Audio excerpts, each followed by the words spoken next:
वकील साहब, मैं बचूं या ना बचूं, पर मेरे भीतर जो जज बैठा है ना, वो मुझसे बार-बार एक ही बात कहता है कि तुमने कोई गुनाह नहीं किया, तुमने एक तड़पते हुए आदमी को उसके दर्द से छुटकारा दे दिया। हाँ वकील साहब, मेरे बाप की हालत उस कैदी की तरह हो गई थी जिसे फांसी तो हो गई हो और तारीख न तय की गई हो। अभी तुम ऐसा क्यों सोचते हो? बच जाओगे। वकील साहब, मैं अभी भी कहता हूँ कि आप मेरे पचड़े में मत पड़िए, मुझे कोई नहीं बचा सकता, मुझे कोई नहीं बचा सकता। हमली, हमली।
जरूर मेरे बारे में सोच रही होगी, इसलिए टांगे के नीचे आ गई। वकील साहब, आज मेरी घरवाली कोर्ट में नहीं आई थी तो न जाने मैं क्या क्या सोच रहा था, पर नहीं, संसार में कोई तो है जो मुझे बेगुनाह समझता है। वो सब तो ठीक है, पर आज कोर्ट में तुम्हारे मुकदमे का जो कवारा पर देखा था, अपनी हर बात उल्टी पड़ रही। हाँ वकील साहब, कल हमने जो यहाँ तैयारी की थी बिल्कुल बेकार गया। तुम्हें अपने दोस्त हसरत पर तो बहुत भरोसा था। तुम तो कह रहे थे कि वो तुम्हारी ओर से बोलेगा, पर वो तो तुम्हारे बिल्कुल खिलाफ बोल रहा है। यहाँ तक कि तुम्हें शराबी, स्मगलर और न जाने क्या क्या पता है। और खान, उसने तो साफ इनकार कर दिया कि मुझे कर्ज दिया है, एक फूटी कौड़ी भी नहीं। हाँ, और सरकारी वकील ने सिद्ध भी कर दिया कि तुम्हें पैसे की कोई जरूरत नहीं। तुम्हें तुम्हें तो पैसे की कोई कमी ही नहीं है। तुमने अपने बाप को इसलिए मार डाला कि उसके इलाज के पीछे जो भी थोड़े पैसे बहुत खर्च हो रहे हैं उसका भी तुम शराब पी सको। पर ये कितना झूठ है वकील साहब। मैं क्या कर सकता हूँ? जब उस खान ने ही तुम्हें पहचानने से इनकार किया कि उसने तुम्हें कर्ज ही नहीं दिया, मैं क्या कर सकता हूँ? पर वकील साहब, आज कोर्ट में सिर्फ और सिर्फ भोला ने साथ दिया बस। नहीं, अगर सबसे ज्यादा तुम्हारे मुकदमे को किसी ने नुकसान पहुंचाया तो वह सिर्फ और सिर्फ भोला ने पहुंचाया है। नहीं वकील साहब, मुझे आपके बात पर विश्वास नहीं हो रहा। वो जो सही है उसने वही कहा। विश्वास नहीं होता? मेरे बात में विश्वास नहीं होता तो खड़े हो जाओ कटघरे। सरकारी वकील ने भोला से जो सवाल किए थे वही सवाल मैं तुमसे करता हूं। जो जवाब दिया था भोला ने वो जवाब तो मुझे देना, तब तुम्हें समझ में आ जाएगा क्या सच है और क्या गलत। विश्वास नहीं? चलिए मैं तैयार हूं, पूछिए।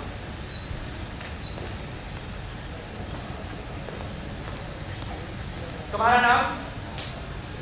भोला काशी ना? जी हाँ शायद। तुम फंदी को जानते हो? जी शायद। तुम कहाँ काम करते हो? नेशनल ट्रांसपोर्ट कंपनी में शायद। National transport company. फंदी कौन सा काम करता है? ट्रक चलाता था शायद। किस कंपनी? नेशनल ट्रांसपोर्ट कंपनी में शायद। अच्छा, नेशनल ट्रांसपोर्ट कंपनी वाले ने उसे नौकरी से क्यों निकाला? कंपनी ने नहीं निकाला शायद, उसने खुद ही छोड़ दिया। क्यों छोड़ दिया? कंपनी वाले बोले शायद गांजे की स्मगलिंग करो, तो फंडी बोला नहीं शायद, इसीलिए। तो इस बात का क्या सबूत है कि नेशनल ट्रांसपोर्ट कंपनी वाले गांजे की स्मगलिंग करते हैं? शायद सबूत खोजना सरकार का काम है, अपना नहीं। ठीक है, फंदी नौकरी के लिए और कहाँ कोशिश? कहाँ कोशिश नहीं की शायद, फिर भी उसे नौकरी नहीं मिली। तो फिर उसका गुजारा कैसे चल रहा? शायद उसने अपनी औरत के गहने बेच दिए शायद। इसके बाद एक शरीफ आदमी और क्या कर सकता जो फंदी करता। अरे वाह, तो तुम फंदी को शरीफ आदमी समझते हो? ये साहब, क्या हमारी करने वाला, ट्रक चलाने वाला शरीफ नहीं होता? ठीक। फंदी का बाप कब से बीमार? यही कोई 1 साल से। उसे कौन सी बीमारी? साहब डॉक्टर उसको कैंसर बोलता। Doctor cancer? डॉक्टर और क्या बोलता? डॉक्टर बोला साहब फंडी को कि आपको अस्पताल में भर्ती करा। अच्छा, तो अस्पताल में मुफ्त में इलाज होते थे या पैसे लगते थे? वैसे तो साहब अस्पताल फोकट का था, फिर भी पैसे लगते थे। तो फंदी अपने बाप को बम्बई ले गया था? जी ले गया था साहब। पर उसके पास तो पैसे नहीं थे और वो तो बेकार था। उसने कर्ज लिया शायद। कर्ज लिया? किससे? उस करमतुल्लाह खान से साहब। कितना लिया? शायद 5,000 रुपया लिया शायद। अब ब्याज की दर क्या थी? शायद ब्याज की दर तो बहुत ज्यादा था शायद, 10 रुपया सैकड़ा। अच्छा, बम्बई का डॉक्टर और क्या बोलता था? फंडी बोले साहब कि मुंबई का बड़ा डॉक्टर 2,000 रुपया फीस लेने के बाद बोला कि उसका बाप नहीं बचेगा। अच्छा। इसलिए वापिस ले जाओ। तो फंदी अपने बाप को वापस लाकर कहाँ रखा? घर में रखा शायद। क्यों? अस्पताल में क्यों नहीं? अस्पताल का डॉक्टर बोला शायद कि उसका बाप 10 दिन के भीतर मर जाएगा, इसलिए घर पर चैन से मरने दो। तो फंदी का बाप घर पर चैन से मर सकता? जी शायद। तो फंदी के पास इंजेक्शन लगाने के पैसे नहीं थे शायद, पर मौत देने के हाथ थे। जी शायद। अच्छा, उन हाथों का उसने क्या किया? अपने बाप का गला घोट दिया शायद। That's over my God.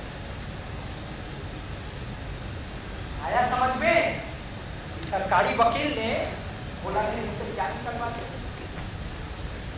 पता है, जब बोला अदालत से निकल रहा था तो क्या कह रहा था? रो रहा था और कह रहा था कि उसकी बेवकूफी की वजह से फंदी को फांसी हो जाए। क्या करेंगे वकील साहब? फंदी बस हो जाएगा ना? मैं अभी क्या कह सकता हूँ वार्डर साहब, मैं कुछ भी नहीं कह सकता। वकील साहब चाहे जो हो जाओ, फंदी को बचा लीजिए। मैं भी महसूस करता हूँ बेकसूर है।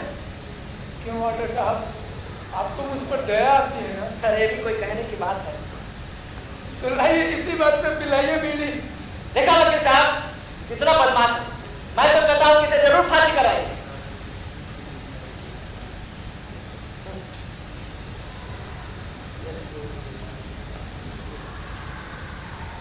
फंदी यहाँ तुम्हें मजाक सूझ रहा है और मेरा सत्यानाश हो। आपका क्या सत्यानाश हो गया वकील साहब? फांसी तो मुझे होगी, आपको नहीं ना। मुकदमा हारने में मैंने वैसे ही बहुत से नाम कमाए, और अगर ये भी मुकदमा हार गया ना तो क्या होगा वकील साहब? आपकी फीस तो पक्की है ना? फीस को मारो गोली, तुम्हें तो कोई फिक्र ही नहीं है, हमेशा मरने के लिए तैयार है। कभी सोचा है, अरे कभी सोचा है कि तुम मर जाओगे तो तुम्हारी बीवी तुम्हारे बच्चे का क्या होगा? उनकी फिक्र छोड़िए वकील साहब, जब मैं कमाता भी था तो कौन सी सोने की थाली में खाते थे? हम सब गरीब लोग हैं, हम सब अपनी मजदूरी का खाते हैं। अभी मेरा बेटा 8 साल का है, 1-2 साल में टैक्सियां पहुंचने लगेगा, मुझे उनकी फिक्र नहीं है। माचिस वापस कर, जज साहब देखेंगे तो बोलेंगे।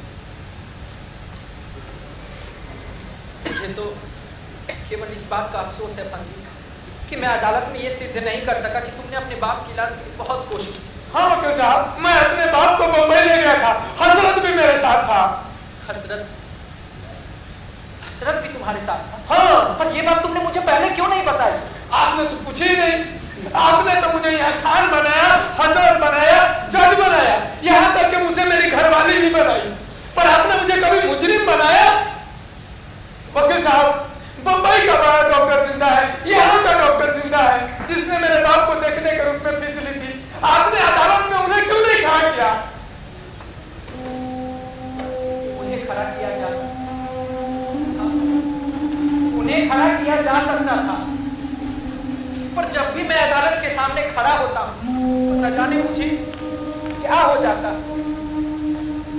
मुझे आता सब कुछ, पर सही समय में मेरा दिमाग काम ही नहीं करता। यही मेरे जीवन की सबसे बड़ी कमजोरी है। वो तो मैं देख रहा था वकील साहब, जब सरकारी वकील अपनी बात कहने के लिए उठा तो आपका चेहरा कैसे गिर गया। मैंने ये बात केवल इसलिए छुपाई कि कहीं आप बुरा ना मान जाए। मैं दावे के साथ कहता हूँ कि मेरे जितना कानून जानने वाले बहुत कम लोग होंगे, पर मेरे जितना घबराने वाले शायद एक ही लोग।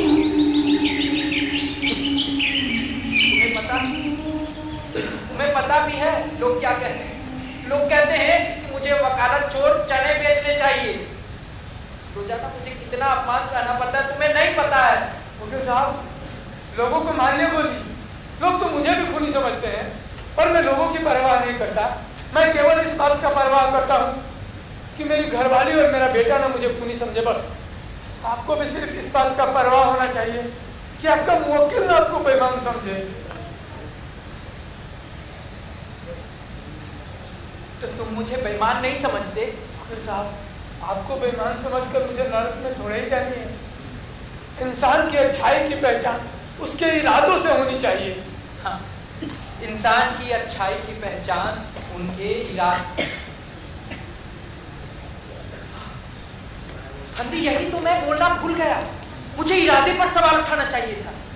हाँ, तुम्हारे हाथों से कत्ल हुआ, पर तुम्हारा इरादा कत्ल करने का नहीं था। देखो फंदी, मैं यही इसी पर सवाल उठाना मैं भूल गया। अचरज है वकील साहब, आपको यहाँ पे हर बात याद रहती है, पर कोर्ट में नहीं। तो कल आप इरादे का सवाल उठाएंगे? नहीं। तो चलिए कल की तरह तैयारी कर लेते हैं। बताइए मुझे क्या बनना है? क्या फायदा, क्या फायदा? मैं हर बार तैयारी करता हूँ और हर बार यही होता है। तो क्या आप भी मेरा साथ छोड़ देंगे? नहीं, मैं वकालत छोड़ सकता हूँ, पर तुम्हारा साथ नहीं छोड़। तो अब क्या करेंगे वकील साहब? मैं बैरिस्टर गंगा देवी से तुम्हारे लिए बात करता हूँ। वो यहाँ की सबसे बड़ी वकील है। हाँ, वो जरूर हमें जीत दिलाएगी। पर फीस कहाँ से आएगी? मैं दूंगा। आप देंगे, लेकिन क्यों? मुझे बचाकर आपको क्या मिल जाएगा? मुकदमा जीतने का सुख जो मुझे आज तक नहीं मिला। पर तब तो मुकदमा जीतेंगी बैरिस्टर गंगा देवी। तुम मेरे मुवक्किल, इसलिए जीत मेरी हो, न कि बैरिस्टर गंगा देवी। वकील साहब, हाँ? अच्छी खबर है। अरे क्या खबर है वार्डन साहब? नेशनल ट्रांसपोर्ट का ट्रक पकड़ा गया। ट्रक में क्या पकड़ा गया है? 10 बोरे गांजा। ये तो बहुत अच्छी खबर सुनाई वार्डन साहब आपने। फंदी, तुम देखना, बैरिस्टर गंगा देवी इसका फायदा जरूर उठाएगी। मैं अभी चाहता हूँ और मैं जाके उनसे बात करता हूँ तुम्हारे लिए। तुम जरूर बच जाओ, तुम जरूर बच जाओ।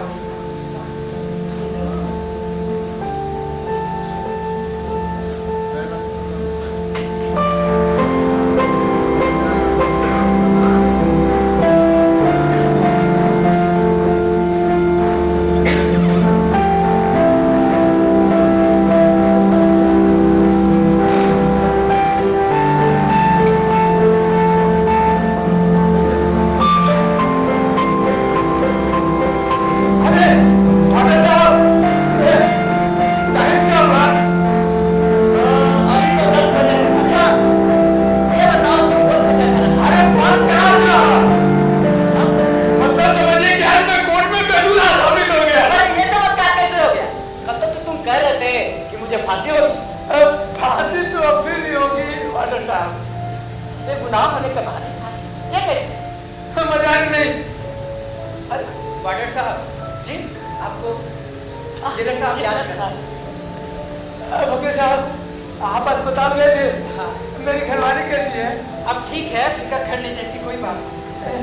आज मिनिस्टर गंगा देवी ने कितनी फीस ली? 1 पैसा भी नहीं। 1 पैसा भी नहीं। वकील साहब, आज मिनिस्टर गंगा देवी ने पूरे कोर्ट को थका दिया था। हाँ फंदी, सरकारी वकील की हालत देखी थी तुमने, कैसे पानी मांगने लगा था। हाँ वकील साहब, आज कोर्ट की एक एक बात मेरी आंखों के सामने घूम रही है। मेरी आंखों के सामने ठीक 11 बजे जज साहब आ गए थे। कोर्ट में कितना सन्नाटा था। सरकारी वकील का चेहरा देखा आपने? कितना दमक रहा था। उसे अपने आप पे कितना भरोसा था। उसने आपकी तरफ देखा और मेरी तरफ देख के कितने बेहुदा ढंग से मुस्कुराया था।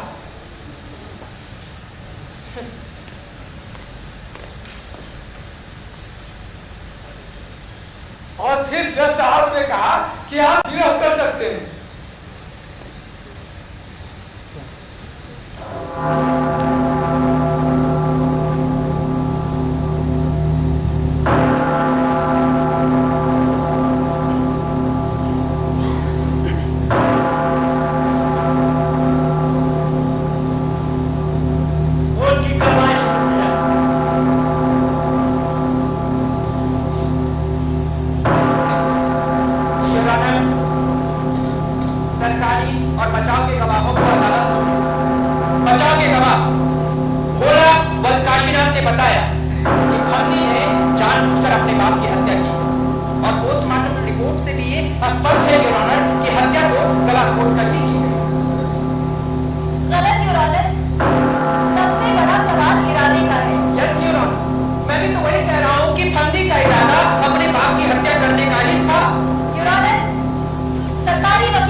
और इसका बाप भी शराब पीता था? जी हाँ। अच्छा, तुमने कभी दोनों को एक साथ शराब पीते देखा? जी हाँ, देखा है। तो क्या एक साथ शराब पीने वाले दुश्मन होते हैं? नहीं। तो फिर क्या होते हैं? अमूमन दोस्त होते हैं। दोस्त होते हैं। जज साहब, इस बात पर भी ध्यान दिया जाना चाहिए कि फंदी और इसके बाप के संबंध दोस्तों जैसे थे। अच्छा ये बताओ, जब तुम फंदी के यहाँ गए तो तुमने क्या देखा? अब मैंने देखा कि फंदी अपने बाप का गला दबा रहा था। और जब तुम उस समय वहां पहुंचे तो उस समय उजाला था या अंधकार? बहुत हल्की रोशनी थी। दिए की या लालटेन की? दिए की। तो बहुत हल्की रोशनी में तुमने ये देख लिया कि फंदी अपने बाप का गला घोट रहा है। जी हाँ। अच्छा, जब फंदी अपने बाप का गला घोट रहा था तब इसका बाप अपने बचाव के लिए क्या कर रहा था? मतलब हाथ पैर मार रहा था या नहीं? चुपचाप पड़ा था। चुपचाप पड़ा था। अच्छा, अगर कोई तुम्हारा गला दबाने की कोशिश करे तो तुम क्या करोगे? मैं तो जी जान लगा दूंगा। वैसे किसी की मजाल नहीं है जो मेरे गले को पकड़े। क्या फंदी का बाप भी जी जान लगा रहा था? नहीं लगा रहा था। अच्छा, मान लो कि तुम मरना चाहो और चाहो कि कोई तुम्हारा गला दबाकर मार दे, तो तुम क्या करोगे? अपनी जान बचाने के लिए तुम जी जान लगा दोगे? नहीं। तब अपनी इच्छा पूरी करने के लिए तुम क्या करोगे? जी, चुपचाप पड़ा रहूंगा। क्या फंदी का बाप भी चुपचाप पड़ा था? जी जान लगा रहा था? नहीं, चुपचाप था। That's over, my lord. अब तुम जा सकते हो। अदालत से मैं दरखास्त करती हूँ कि इस बात पर ध्यान दिया जाना चाहिए कि फंदी का बाप कोई प्रतिरोध नहीं कर रहा था, बल्कि ऐसे पड़ा था जैसे मौत भी उसकी सहमति हो। अब मैं डॉक्टर हरपाल सिंह से सवाल करने की इजाजत चाहती हूँ। डॉक्टर हरपाल सिंह को हाजिर किया जाए। Thank you, your honour. आपका शुभ नाम डॉक्टर हरपाल सिंह है? जी हाँ। आप फंदी को जानते हैं? मैंने इसके बाप का इलाज किया है। अच्छा, डॉक्टर साहब, फंदी के बाप को कौन सी बीमारी थी? उसको कैंसर था। आप घर जाकर इंजेक्शन लगाने की कितनी फीस लेते हैं? यही मात्र 500 रुपये। फंदी ने आपको हमेशा बराबर की फीस दी? जी हाँ, बिल्कुल। अच्छा डॉक्टर साहब, एक सवाल और आपसे पूछना चाहती हूँ। अगर कानून आपको इस बात की इजाजत दे दे कि कैंसर के अंतिम चरण के मरीज को आप उसके दर्द से छुटकारा दे दें, तो आप क्या करते? देखिए, ऐसे रोगियों को उनकी रजामंदी में मैं मौत देने में कोई हर्ज नहीं मानता। That's over, my lord. Thank you, doctor. सरकारी वकील कोई सवाल करना चाहता है? No your honour.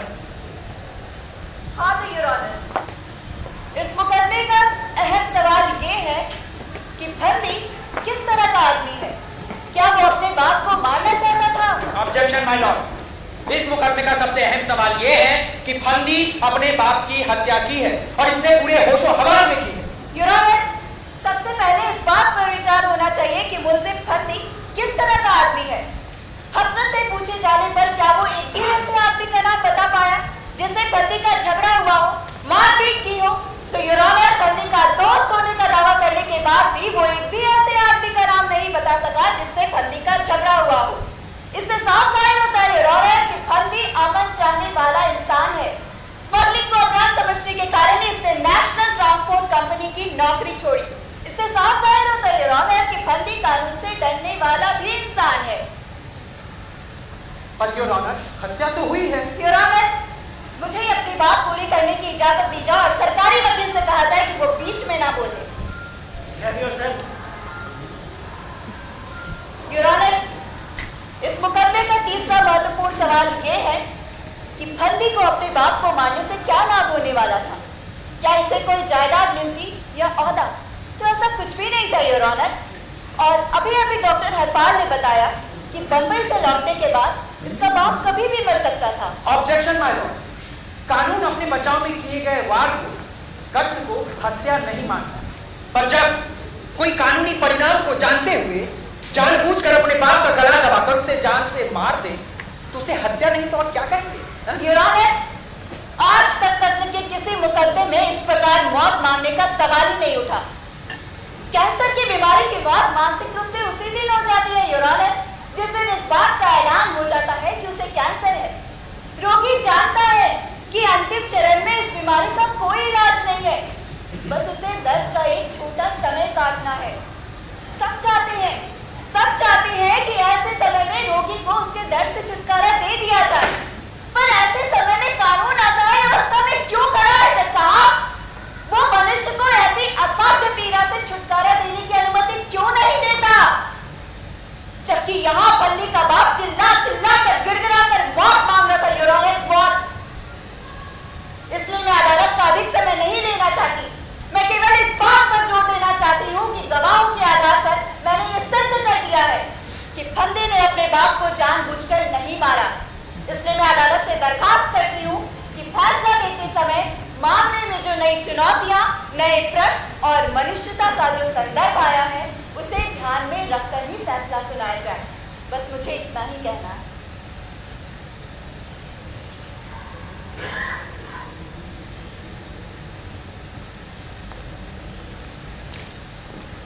तो इस तरह से बैरिस्टर गंगा देवी ने पूरे कोर्ट में समा बांध दिया था। मैंने कभी सोचा भी नहीं था कि मेरे मुकदमे को लेकर इतने वर्ष कानूनी सवाल उठाए जाएंगे। वकील साहब, अब तो मेरा मुकदमा हो गया, अब सिर्फ फैसला रहना बाकी है। आपका क्या ख्याल है, मैं बच जाऊंगा ना? यदि कानून की आत्मा में मनुष्यता हुई तो तुम जरूर बच जाओ, और यदि कानून की आत्मा में पत्थर हुआ तो मैं कुछ भी नहीं कहता। तब तो कोई कुछ नहीं कर सकता। और मुझे फांसी होगी, जरूर होगी फांसी। पर कानून में सत्य के लिए लड़ने वाले लोग भी तो हैं। क्या तुम्हें उन पर विश्वास नहीं?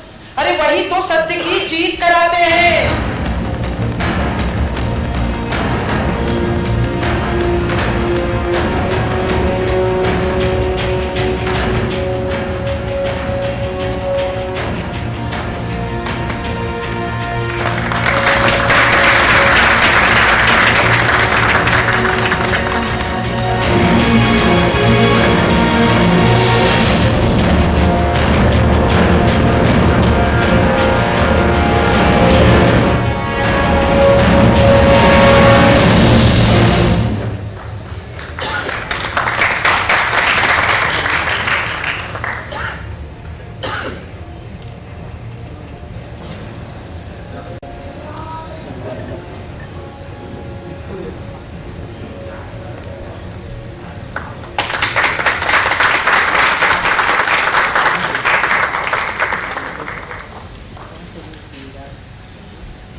अभी आपने देखा डिवाइन सोशल डेवलपमेंट संस्था की ओर से नाटक फंदी।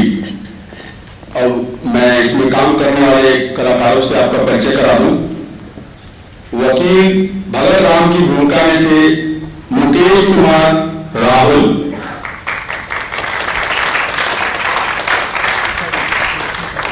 वकील गंगा देवी की भूमिका में थी रुचि रानी,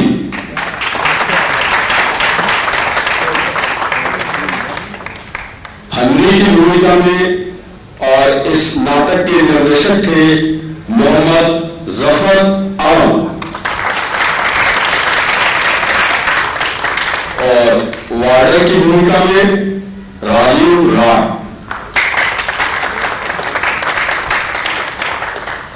प्रकाश परिकल्पना राज कपूर जी का था, जो अभी बाहर। राज कपूर जी आ जाइए मंच पर।